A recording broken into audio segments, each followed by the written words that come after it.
저는 물리와 화학을 잘하는 남자와 결혼하고 싶었어요. 안녕하세요. 돼지국 멋자입니다. 이혼을 고민하고 계시는가요?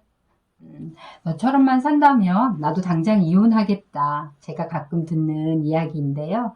그래서 오늘은 이혼에 대한 이야기를 해보려고 해요. 어떤 이는 이혼하고 잘 사는 법이라는 책을 써보라고도 하거든요. 저는 이혼은 했지만 이혼을 장려하는 건 아니에요. 어떤 분들은 긴박하게 이혼을 하셔야 되는 분들도 있고, 또 어떤 분들은 서로 적극적으로 관계를 개선하는 방법을 찾아갈 그런 필요가 있는 분도 있을 거예요. 결혼하신 분, 어떤 기대와 희망으로 결혼을 하셨을까? 저는 물리와 화학을 잘하는 남자와 결혼하고 싶었어요. 벌써 감이 확 오시죠? 그래서 원하는 사람과 결혼을 하기는 했어요. 결혼을 이야기하면서 조건은 저는 일주일에 하루는 제 시간을 갖는 거였고, 그 사람은 어느 때고 누가 오든지 술상을 차려줄 수 있느냐는 거였어요. 저는 흔쾌히 답을 했습니다. 괜찮다고요. 다만 곳간에서 인심이 나니까 곳간은 채워야 한다고 했어요. 벌써 두 사람의 미래가 예상되시지요? 그렇게 살다가 보면서 제가 잘못 알았구나 싶은 게 있었는데요. 물리와 화학을 잘하지만 연구소에 다니면서 꼬박꼬박 월급을 갖다주는 그런 사람이어야 됐다는 걸 제가 몰랐던 거예요. 삶은 이벤트가 아니잖아요. 하루하루 쌓여가는 평범한 일상의 기록인데 그 결혼식 같은 이벤트로 오랜 시간을 살 수는 없었어요. 그런데 그때는 철이 없어서 그런 착각을 좀 오래 했던 것 같아요. 이혼이라는 과정을 거치면서 흔한 말로 저는 좀 철이 들기 시작했어요. 드라마 로맨스는 별책부록에서 주인공인 강다니 역할의 이나영은 이혼하고 혼자 아이를 키우는 경단녀 싱글맘입니다. 결혼식을 앞두고 도망친 고이사, 또 싱글맘으로 아들을 키우는 북 디자이너 지서준의 어머니도 등장합니다. 출판사 마케팅 팀장인 허영아는 그 사내 커플인 남편과 이혼을 하고 아주 화통하게 웃으면서 등장을 해요. 그리고 또 아주 꺼이꺼이 웁니다. 이혼하신 분들은 공감이 되시는 장면일 거예요. 아직 안 보신 분 있다면 한번 보시라고 추천드립니다. 사회적 이슈를 아주 부드럽고 아름답게 그린 드라마예요. 드라마는 드라마이고 전 새아이를 혼자서 키우면서 느끼고 알게 된 것에 대해 이야기를 해보려 해요. 첫째, 이혼을 하려면 체력을 키우셔야 해요. 법원을 나오면서 저는 만세를 불렀습니다. 앞날이 자일도 없이 그 암벽 등반을 해야 되는 거라는 기분이라는 걸 그때는 몰랐거든요. 이혼은 어쩌면 체력전이 시작되는 것입니다.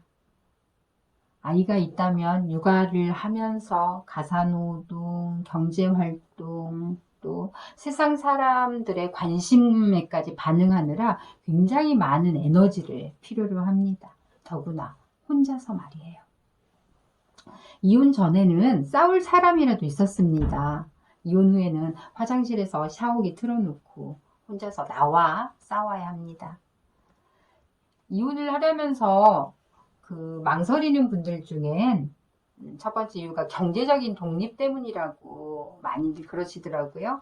스스로 경제활동을 책임지겠다는 의지가 없으신 분들은 저는 이혼하는 거 반대입니다. 이혼은 독립선언이죠. 과거의 생활과 다른 나로 살겠다는 선언이기에 자신을 돌보고 책임진 것, 그것만으로도 굉장히 벅찹니다. 세상이 변해서 이혼에 대해 관대하다고 해도 자격지심과 더불어 실제로 느끼는 것은 많이 있거든요. 정확한 양육비, 위자료, 일 등 여러 가지가 경제적 독립을 구성하는 요건이 될 거예요. 그리고 상황에 맞는 국가 제도를 찾아서 도움을 받고 경제적 독립을 준비하시면 좋을 것 같아요. 또 그렇게 사는데 그래서 반드시 필요한 것이 첫 번째, 체력입니다. 체력. 심리적으로 위축되지 않고 원하는 삶을 살 수 있게 하는 힘은 체력에서 나옵니다. 저 같은 경우는 혼자서 지리산을 다녀왔습니다. 산을 올라가는 체력, 그리고 혼자 산행하면서 갖는 그 불안, 두려움 것들을 이겨내고 왔거든요. 이혼하고서 수없이 마주치는 게 불안이었습니다. 스스로를 돌보기 위해서 한 선택이었는데, 이것들이 아이들에게 미치는 영향, 또 경제적인 문제 같은 여러 가지 많은 문제들을 혼자서 해결해야 합니다. 물론 주위에 좋은 사람들이 있겠지만 책임은 스스로가 질 수밖에 없거든요. 새벽에 산을 오르거나 공원에 트랙을 돌고 출근하면서 잘 살고 있다고, 잘한 선택이라고 세뇌하면서 체력을 키웠습니다. 그래서 잘 살고 있습니다. 둘째, 관계에 대한 정리가 필요합니다. 요즘은 쿨한 세태라 이혼하고도 관계가 단절이 아니기도 해요. 하지만 결혼이 두 사람만의 문제가 아니듯 이혼도 두 사람만의 문제는 아닙니다. 주변인들의 관계에서 끊임없이 등장하는 사람으로 남을 확률이 굉장히 높죠. 드라마 괜찮아 사랑이야에서 정신과 의사 역할을 한 성동일은 전 부인과 친구 관계로 지냅니다. 이렇게 지내는 것은 굉장히 어려울 것 같은데 좋은 기억을 가지고 이혼한 전 배우자와 잘 지내는 좋은 사례 같이 보입니다. 이혼뿐만 아니라 여러모로 힘든 우리들에게 괜찮다고 말해주는 그런 드라마니까 한번 봐보세요. 자녀를 키우기로 마음먹은 분들이라면 이혼 후 당장 살아가면서 내게 자유는 언제 오나 하는, 언제 올지 모르는 그런 자유에 대한 갈망들이 있을 텐데요. 아이들이 독립해서 떠나갈 때의 감정도 엄청난 파도로 몰려온다는 거 아실까요? 이혼은 어쩌면 그런 관계 정리 연습일 수도 있어요. 외국 영화 그 사랑은 너무 복잡해 에서 중년에 이혼한 배우들의 그 관계에 대한 이야기가 나옵니다. 이혼을 결심하셨거나 이미 이혼을 하셨는데 안 보신 분들이 있다면 꼭 한번 보시기를 추천합니다.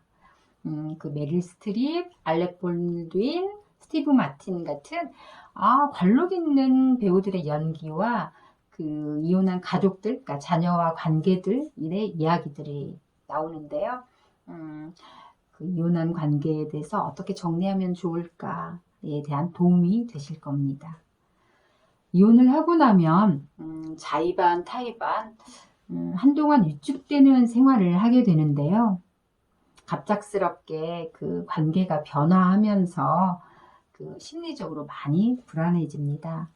그 이유는 말만 할 수도 있지만 사실 밥을 먹고 살 수 있나, 살 집은 있나, 아이는 누가 돌보나, 외로울 땐 어떻게 하나 등 그것을 결정하기까지 많은 이야기들이 담겨 있을 거예요. 관계를 정리해 보면서 방향을 찾아가 보세요. 환경이 바뀌면 인생이 바뀔 수 있다고 해요. 이혼을 생각하시는 분들은 변화를 만드시는 중이에요. 체력을 키우시고 관계를 정리해 보시기를 바랍니다. 그러다가 현재 관계가 더 멋지게 변할 수도 있겠죠. 오늘은 이혼에 대한 제 짤막한 소견을 이야기해 보았습니다. 언제나 건강하시고 행복한 날 되세요. 감사합니다.